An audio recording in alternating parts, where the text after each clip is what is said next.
Coucou tout le monde, j'espère que vous allez bien. Je m'appelle Nelly, j'ai 26 ans et j'habite à Paris. Aujourd'hui, je vais vous partager mon expérience aux États-Unis, mes débuts, comment ça s'est passé pour moi et j'espère qu'à travers tout ça, vous allez vraiment apprendre quelque chose et que ça va vous encourager à faire des choses que vous n'aurez jamais pensé que vous auriez pu faire. D'accord? C'est parti!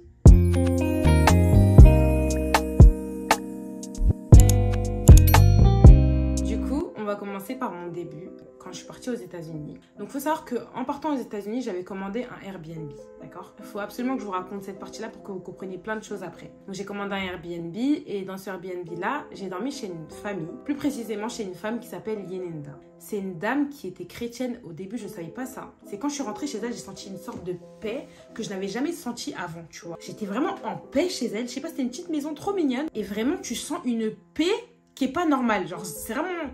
C'est fort en fait, tu vois. Donc je suis allée chez elle et tout. Et j'étais dans une chambre et tout, une petite chambre hein, toute mignonne. Et vraiment même dans cette chambre, j'ai tellement bien dormi. Moi qui avais peur quand je suis arrivée aux États-Unis. Je connaissais personne et tout. Surtout dans mon premier jour, j'étais vraiment venue toute seule un jour avant l'école parce que je voulais vraiment découvrir Los Angeles, tu vois. Je sais pas, je suis arrivée et vraiment je sentais cette paix dans cette chambre aussi. Pareil, j'ai super bien dormi. Et le lendemain matin, quand je me réveille, j'entends cette dame là, Linda, en train de chanter. Elle chante et elle chante en fait des sons de Dieu. Et je me dis, mais c'est magnifique. Et genre vraiment, j'étais trop contente ce jour-là. Je me suis dit, oh, je suis tombée dans une famille chrétienne. Et en plus, il faut savoir qu'au début, quand j'avais fait mon Airbnb, j'avais une première famille. Ils m'ont annulé. Et après, c'est sur elle que je suis tombée directement.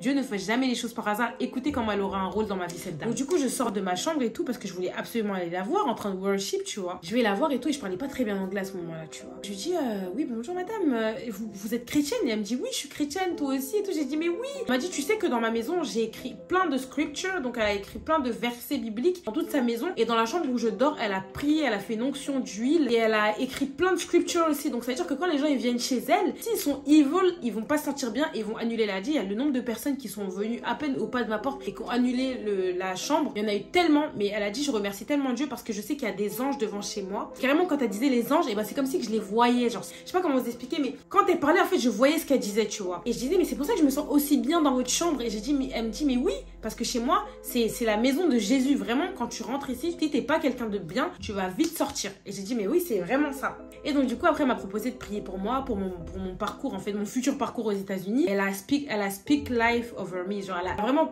parlé des paroles de vie over me. Genre, je sais pas comment vous expliquer parce que j'aime bien faire la franglish là maintenant. Depuis que je parle anglais, j'en peux plus. Bref, elle a vraiment elle a vraiment dit des paroles de bénédiction sur ma vie pour que tout se passe bien avec moi aux États-Unis. Genre, cette femme, vous allez comprendre comment elle a un rôle énorme dans ma vie. Après cette journée-là, le lendemain, je suis partie pour l'école. Donc, j'ai commencé mon école. Je suis restée 3 mois à EF. Je vous expliquerai un jour ce côté-là parce que EF, c'est une autre histoire. Je déconseille cette école, je le redis encore. Mais ouais, j'ai fait 3 mois dans cette école, j'ai eu plein d'amis, tout s'est super bien passé, c'était super. Et puis, il faut savoir qu'après ça, j'ai décidé de ne pas rentrer, d'accord? Je voulais pas rentrer en France, je savais que j'avais une mission ici, je savais pas quoi exactement, je savais que j'avais une mission ici. C'est-à-dire que pendant les 3 mois à l'école, j'ai fait la bringue avec mes potes. Et vas-y qu'on allait en soirée. Et vas-y que je m'habillais encore court. Enfin, il n'y avait rien qu'à aller. J'étais encore dans le monde, tu vois. Maintenant, quand j'ai terminé ces 3 mois-là, c'était le moment pour moi de partir de l'école. Et j'ai une tante, en fait, qui m'avait recontactée. Au moment où j'étais en train de prier pour savoir si je devais aller aux États-Unis ou pas, j'ai une tante qui est apparue de nulle part, qui est assez jeune, tu vois. Elle m'a recontactée. Elle m'a dit, ouais, Nelly, je sais que tu voulais venir aux États-Unis quand tu avais 15 ans. Maintenant, voilà, moi, je suis là. Viens, j'ai ma fille et tout. Enfin, voilà, tu t'entendras bien avec elle. Et puis moi, je suis là, tu vois, tout se passera bien. Donc, viens, moi, je te propose vraiment, quand tu finis ton école, tu viens vivre avec moi et comme ça on va voir par rapport à tes papiers ce qu'on peut faire. Donc moi je me suis dit quoi, mais très bien, moi je voulais absolument aller aux États-Unis, je savais pas encore ce que je devais faire, mais là Dieu c'était clairement un truc pour me dire, Nelly, tu dois aller là-bas. Donc ce que j'ai fait, c'est qu'après mon école, bim, ni une ni deux, j'ai pris mon avion et je suis partie à Washington. On est trop triste, la vie de ma mère. On est plus loin ensemble. C'est fini le duo. Arrivée à Washington, j'ai rencontré ma tante et tout, sa petite famille et tout. J'étais super contente. Je me suis dit, voilà, j'ai une occasion de pouvoir pratiquer mon anglais. Surtout de me sentir en sécurité parce que j'ai de la famille là-bas, tu vois. Une grosse erreur. Je suis chez elle et tout. Quelques jours passent et tout parce que ça a apparu. En fait, les mauvais côtés sont apparus au bout de quelques jours. Quelques jours passent et tout. Je commence à voir comment elle vit. Je commence à voir son comportement parce que tu sais, au début, tu montres jamais vraiment ta vraie face, d'accord? Je commence à voir que c'est une personne qui est très controlling. Genre, elle essaie de me contrôler. Moi, tu vois, je suis une fille qui est très indépendante. C'est-à-dire que moi, dès que j'ai eu mon bac, j'ai commencé à voyager toute seule. Ma mère était pareille que moi. Donc, c'est-à-dire que dans notre famille, on a ce côté indépendant, tu vois. Donc, moi, quand j'arrive chez une personne qui essaie de me contrôler, bah, je suis un peu choquée, mais je me dis, je dois m'adapter. Je dois m'adapter à elle. J'ai pas le choix, tu vois. Je vois que vraiment, ce côté controlling, c'est vraiment fort. Genre, elle contrôle ma vie, tu vois. À tel point que je lui ai dit, écoute, moi, si je commence à me faire des amis, je vais m'en sortir dans ma vie. Elle commence à me dire quoi? Oui, mais pourquoi tu veux te faire des amis? Non, t'as pas besoin de ça. Enfin bref, c'était vraiment bizarre en fait. Je trouvais ça trop bizarre qu'elle ne veuille pas que je me fasse des amis. Je lui ai dit que moi, à chaque fois que je partais dans un pays, toute seule, je me faisais des amis et je m'en sortais. Et le fait de lui avoir dit que je voyageais beaucoup, ça a commencé à la déranger, que j'étais vraiment une personne indépendante. Bref, vous allez comprendre au fur et à mesure que vraiment, il y avait énormément de jalousie chez cette personne. Mais je lui en veux plus du tout. Hein. Alors d'aujourd'hui, pour moi, j'ai rien dans mon cœur. C'est pour ça que j'ai une facilité à vous raconter mon témoignage, parce que dans mon cœur, je n'ai plus rien contre cette personne. Pour moi, c'est reste ma famille, tu vois, c'est comme ça. Et c'était une expérience que je devais vivre pour grandir, d'accord? Donc, au bout d'un moment, elle a commencé à me dire qu'il va falloir que je commence à travailler. Donc, elle avait une amie qui tenait une petite boutique et qui, avec plaisir, m'a engagée, d'accord? Donc, je travaillais dans une petite boutique qui était super loin de chez elle, de chez ma tante. Le seul moyen pour aller, parce qu'à Washington, si t'as pas de voiture, c'est cuit. Le seul moyen pour que je puisse me déplacer, c'était que ma tante essayait de me chercher. Donc, elle avait pas de souci avec ça, elle venait me chercher tout le temps. Ou soit demander à des potes à elle de venir me chercher. Franchement, des potes bien bizarres, je vous le dis, des potes bien bizarres, d'accord? Voilà. Donc du coup, elle venait me chercher et tout. À un moment donné, moi, dans cette petite boutique, en fait, vu que moi, je parlais pas forcément bien anglais, je me suis fait une amie qui s'appelle Makaïla, que je vous mettrai juste là, avec qui je me suis liée d'amitié jusqu'à l'heure d'aujourd'hui. C'est ma sœur, vraiment, c'est quelqu'un qui compte énormément pour moi. Cette fille, elle a joué un grand rôle dans ma vie, d'accord? Donc elle m'a aidé à apprendre l'anglais déjà. Et puis, il y a un jour où j'ai voulu sortir avec elle, le jour du 31, d'accord? Moi, j'avais demandé à ma tante en amont si je pouvais aller fêter le 31 avec ma seule amie que j'avais, tu vois. Et au début, ça lui posait pas de problème, jusqu'au jour où on arrive au 31, où elle me dit, je lui dis, écoute Tata, est-ce que ça te dérange pas de me déposer? Ah bah là, bizarrement, ça la dérange. Donc elle me dit, non, moi, tu trouves une solution pour y aller? J'ai dit, ok, y a pas de souci. J'ai pris un Uber et je suis allée chez ma copine. Et puis je suis revenue chez elle et le lendemain, je lui demande, est-ce que tu as besoin d'aide pour quoi que ce soit? Le visage fermé, elle me répond pas. Enfin voilà, vous voyez un peu le profil. Donc du coup, je me suis dit, bon, ok, ça lui a posé problème que j'aille à cette soirée. Si tu voulais pas que j'y aille, dis-moi non, tu vois. Au lieu de me laisser y aller, au final, que le lendemain, tu m'adresses pas la parole. Donc je finis par aller au travail, encore une fois. Et voilà, donc je termine à une certaine heure et je commence à l'appeler. Donc il était 20h. Je lui dis, Tata, écoute, j'ai terminé, est-ce que tu peux venir me chercher? Et là, elle me sort quoi? De la même manière dont tu es allée à cette soirée, c'est de cette manière-là que tu vas rentrer à la maison. Vous voyez? Donc c'est à partir de ce moment-là où je me suis dit, ok, là, Nelly, il va falloir que tu te sortes de ça parce que tu ne peux pas vivre avec quelqu'un qui est comme ça. D'accord? C'était impossible pour moi de vivre comme ça. Et je vous ai parlé les détails où à chaque fois que je disais quelque chose ou quoi, elle appelait mes parents pour leur dire ce que je disais ou ce que je faisais. Quand je voulais me faire des amis, elle appelait mes parents pour leur dire que je voulais me faire des amis. Elle me traitait comme si j'avais 5 ans, tu vois. Et je me suis dit, Nelly, tu peux pas en fait. Et là, c'était vraiment la goutte d'eau pour moi. Genre, c'était vraiment la goutte d'eau où je me suis dit, là, quelqu'un qui commence à te sortir des trucs comme ça en sachant qu'elle savait très bien qu'il n'y avait pas de bus, que là je pouvais pas payer des Uber parce que j'avais pas beaucoup d'argent. Genre le seul moyen pour moi c'était elle, tu vois. Elle m'a laissé toute seule en fait. Et en plus où je travaillais c'était vraiment dans une campagne chelou. Genre j'étais toute seule dans la nuit comme ça et j'ai appelé ma mère, j'étais en pleurs, j'ai dit maman je vais faire comment pour rentrer, elle peut pas venir me chercher, il fait noir, je suis toute seule, je connais personne. De là ma mère elle a commencé, elle était pas bien tu vois, elle a commencé à me dire écoute Nelly là vraiment il va falloir que tu trouves une solution pour rentrer et tout, tombe pas sur ta tante. Et là j'ai commencé à me dire ma seule amie que j'ai c'est Makaïla. Je l'ai appelée et Dieu merci elle est venue me chercher et là j'ai commencé à lui dire écoute faut que je parte d'ici en fait, je peux plus rester là, quitte à retourner à Los Angeles, je retourne à Los Angeles mais je ne peux pas rester chez ma tante, genre elle va finir par me tuer moralement tout ce que je faisais. Même il y a une fois elle avait appelé même ma mère pour lui dire que je me lavais pas assez sous la douche. Genre, j'étais pas assez longue sous la douche. Je me brossais pas autant de temps. Enfin, je me brosse pour elle, je me brosse 30 minutes les dents. Que je reste au moins 1 heure sous la douche. Alors que moi, j'ai grandi dans une famille où ma mère, elle tapait à la porte quand je restais trop longtemps sous l'eau. C'est pour vraiment vous dire, hein, vraiment, c'était très dur pour moi de vivre là-bas, clairement. Ce que j'ai fait, c'est que ce soir-là, je suis rentrée. Quand je suis rentrée, j'étais en pleurs. Et elle était au travail et il y avait son frère à la maison. Je lui ai dit, écoute, elle m'a laissée toute seule. C'est-à-dire que là, si j'avais pas trouvé une solution pour rentrer, je serais là-bas, là, à l'arrêt du bus toute seule. Parce qu'il n'y a pas de bus le dimanche. J'ai dit, vous vous rendez compte que moi, mes parents, ils vous ont fait confiance pour que je vienne ici. Et là, en fait, c'est comme si elle m'avait menti sur toute la ligne, en fait. Elle m'a menti sur la marchandise, en fait, clairement, tu vois. Donc, je me suis dit, Nelly, t'as vu, là, c'est trop. Genre, là, pour moi, c'est trop. Faut que je trouve une solution pour me barrer d'ici, d'accord? Donc, ce que j'ai fait, c'est que à ce moment-là, j'avais un pote à moi qui était chrétien aussi, qui était en France. Et je lui ai dit, écoute, je ne peux plus rester là. Même pour appeler mes amis, c'était un problème. Je devais appeler mes amis que quand elle n'était pas là. Parce que quand j'étais au téléphone, dans ma chambre, ça lui posait problème que je sois au téléphone avec ma famille ou mes amis. Genre, c'était trop bizarre, en fait. C'était trop controlling pour moi, tu vois. Donc, ce que j'ai fait, c'est que j'ai commencé à me poser des sérieuses questions. Je savais plus quoi faire, je savais plus où aller. Et bizarrement, donc du coup, le lendemain... Donc non, quand je suis rentrée et que j'ai pété un plomb, Elle a appelé son frère, elle a dit ouais, elle pète un plomb, il n'y a pas de souci, il faut qu'elle quitte chez moi. Elle a commencé à dire que je devais quitter chez elle. Je me suis dit ok, Nelly, là, va falloir que tu trouves une solution pour quitter chez elle. Comme par hasard, le lendemain matin où elle est rentrée, je tombe malade. Mais quand je vous dis je suis tombée malade, je ne suis jamais tombée malade comme ça dans ma vie. J'avais comme une masse ici. En fait, je sentais que j'avais comme du pu. En fait, je sais pas ce qui se passait dans mon crâne, mais la maladie que j'ai eue à ce moment-là, je n'ai jamais eu ça de ma vie. Et je vous assure que j'ai cru que j'allais die. Genre, je croyais que c'était le dernier jour de ma vie. J'appelle un pote à moi et tout. Et je lui dis, il y a un truc ici, je sais pas, mais j'arrive plus à ouvrir les yeux. Il faut qu'on appelle les pompiers. Genre, j'étais pas bien. Il commence à prier pour moi. Vraiment, à ce moment-là, dans ma vie, je me suis dit, c'est chaud. Et t'as ma tante qui me dit qu'elle veut que je me barre de chez elle. Que je suis en train de lui montrer que ça allait pas. On a appelé les pompiers. Et ils m'ont dit clairement que voilà, si on t'emmène avec nous, tu vas payer énormément. Ce qu'on va faire, c'est qu'on va te prescrire des médicaments. Et tu vas prendre ça. Et si ça va pas, tu viens à l'hôpital. Donc, ma tante, elle m'a donné des médicaments. Mais vraiment, genre, j'arrivais pas à ouvrir les yeux. Genre, vraiment, pour moi, là, c'était... Il y avait un truc dans mon crâne. Genre, je sentais que j'étais pas bien. Et je voyais que dans ma langue, je commençais à avoir plein de veines bizarres. Genre, j'étais bizarre. Je croyais que j'allais décéder. Pour de vrai, je croyais que c'était mon dernier jour. Je vous promets. Donc du coup, mon pote, il commence à prier pour moi. Il commence à parler à sa grand-mère de moi. Et sa grand-mère, elle lui dit, écoute, dis à ta copine de lire un verset. Je me souviens même plus du verset. En plus, ça date d'il y a 4 ans. Dis-lui de lire ce même verset pendant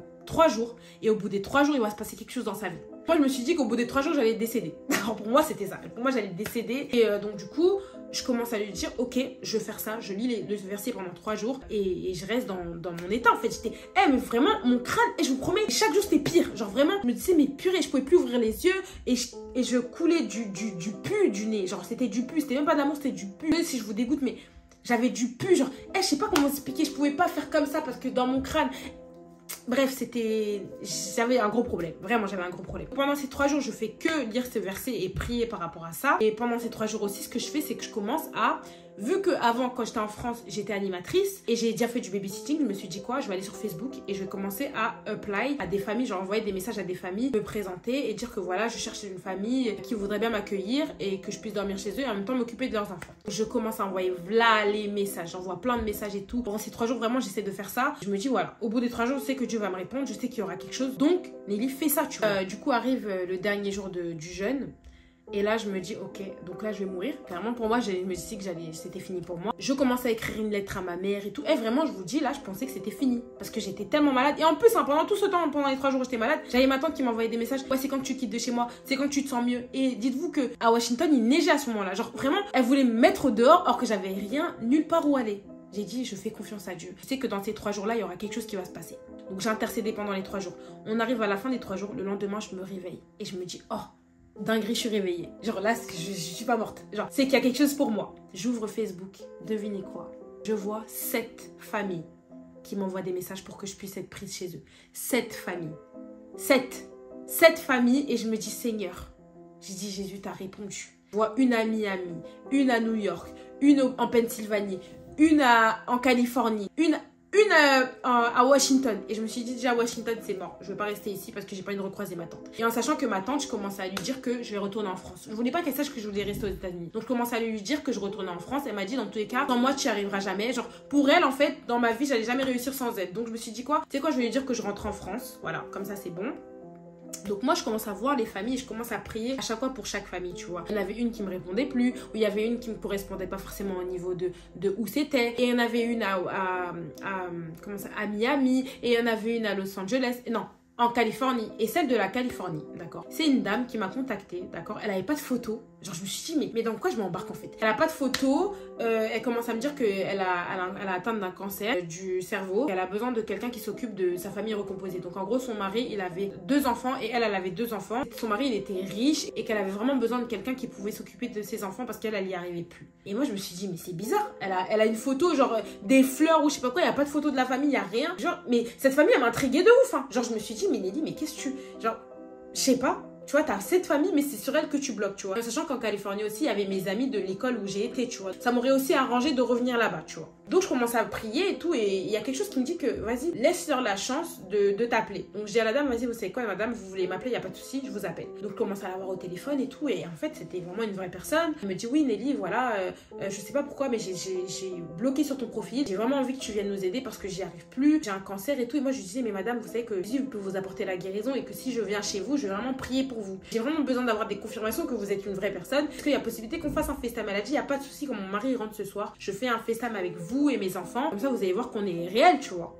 Donc, je dis, ok, il n'y a pas de problème, ok, il n'y a pas de souci, je fais le FaceTime. Mais entre-temps, on raccroche. Et dans ma tête, je me disais, mais c'est sérieux, là? Genre, c'est pas bizarre de faire un FaceTime avec une personne que tu connais pas, tu vois. Donc, je lui dis, ok, il n'y a pas de problème et tout. Et le soir même, on fait le FaceTime et je vois que c'est vraiment une vraie famille. Ils commencent à montrer toute leur maison, une immense maison avec une chambre, ma chambre qui allait devenir ma chambre du coup. Grande chambre qui fait la taille de ma maison là actuelle. Genre, c'est bon, non, j'avoue, non, là c'est vous. Mon appart il est plus grand. Mais c'est tellement grand, genre je me suis dit, Seigneur, genre c'est une dinguerie que ça dans une maison de riches comme ça. Donc moi ce que je fais c'est que je leur dis écoutez j'ai de la famille à Los Angeles parce que j'avais peur de retourner tu vois et de me dire là c'était vraiment moi et ma soeur parce que mes amis ils habitaient à Santa Barbara donc ils étaient à 2 heures de où moi j'allais être tu vois. Donc je me suis dit tu sais quoi fais passer ma copine Alimata pour ma cousine et mes amis saoudiens comme mes cousins alors qu'on n'a pas la même couleur de peau mais je me suis dit quoi fais-les passer pour ta famille et comme ça quand tu y vas tu te présentes pas toute seule tu vois. Donc ils m'ont dit il y a pas de souci écoute si tu veux on viendra te chercher à l'aéroport et comme ça tu nous présenteras ta famille et on t'envoie un billet d'avion. Donc moi je me suis dit dinguerie là j'ai une famille d'accord qui veut bien m'accueillir chez eux une famille de riches où je vais pouvoir m'occuper des enfants être payée et être nourrie logée blanchie en fait. Donc j'ai commencé à prier et Dieu il m'a donné sa confirmation donc je leur ai envoyé un message le lendemain j'ai dit écoutez il y a pas de souci je viens chez vous c'est bon j'ai pris la décision de vous choisir en tant que famille en gros je vais chez vous. Et maintenant, il fallait annoncer à ma tante que je rentrais en France. Donc, je lui ai dit, voilà, je rentre en France, telle date. Voilà, voilà, je vais partir. Donc, comme tu voulais autant que je parte, je partirai. Moi, j'aimerais bien aller à New York parce que c'était mon rêve. Et vu qu'on est à côté de New York, j'aimerais bien aller avec ma copine Maëkaïla, aller acheter des souvenirs à mon petit frère. Genre, je lui ai inventé tout un truc. Et du coup, elle m'a permis d'aller à New York. Donc, j'y suis allée une journée et tout. J'ai fait mes petits achats. J'étais tellement heureuse. Je vous dis, j'étais tellement heureuse.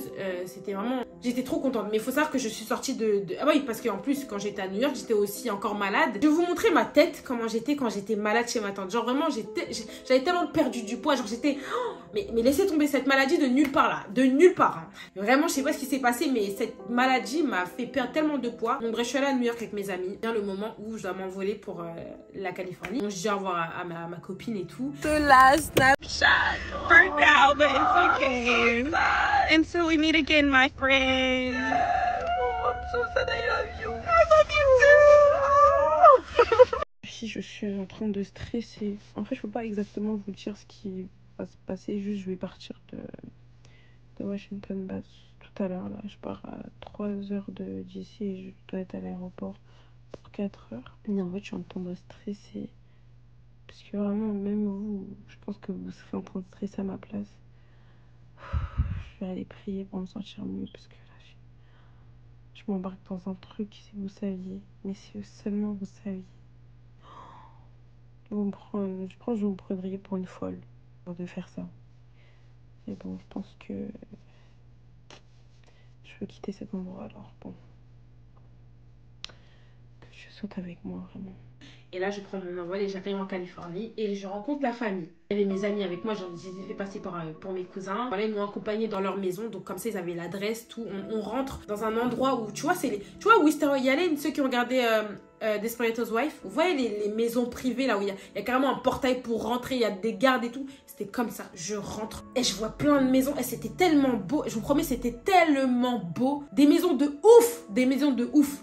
Donc je rentre chez eux et tout, ils me montrent la maison, ils montrent la maison à mes amis et tout, et ils montrent ma chambre et tout, et moi je commence, et j'étais choquée. Je me suis dit, Nelly, t'es dans une maison de riches, dans une maison de riches, là ça y est, c'est bon pour toi, genre là tout est bon, tu vois. Donc mes amis me laissent là-bas et tout, je commence à prier dans toute ma chambre et tout, genre vraiment, là c'était, pour moi c'était incroyable, tu vois. Donc je m'installe en pensant que j'allais rester là-bas très longtemps. Et elle a commencé à vouloir me virer. T'as le père qui me prend à partie et qui commence à me dire ouais Nelly, moi dès qu'elle décède, je te réengage. Du coup il attend patiemment sa mort. Moi clairement je suis pas dans leur délire de globe bizarre là où attendre patiemment la mort des gens. Pardon, je vais tracer mon chemin et Dieu il m'aidera, tout simplement. Voilà. Je suis pas encore SDF et je ne le serai pas. Parce que je vais toujours me battre. Cette pensée de rentrer en France, elle m'a traversé l'esprit, hein, mais jamais de la vie en fait. Parce que je dois me battre, parce que je dois être forte, parce que ma mère elle a vécu la même chose. Et que si elle l'a vécu, elle s'en est sortie, je vais m'en sortir aussi. Il suffit de prier. Et tout va aller. Tu dois être forte dans ta vie et je le serai.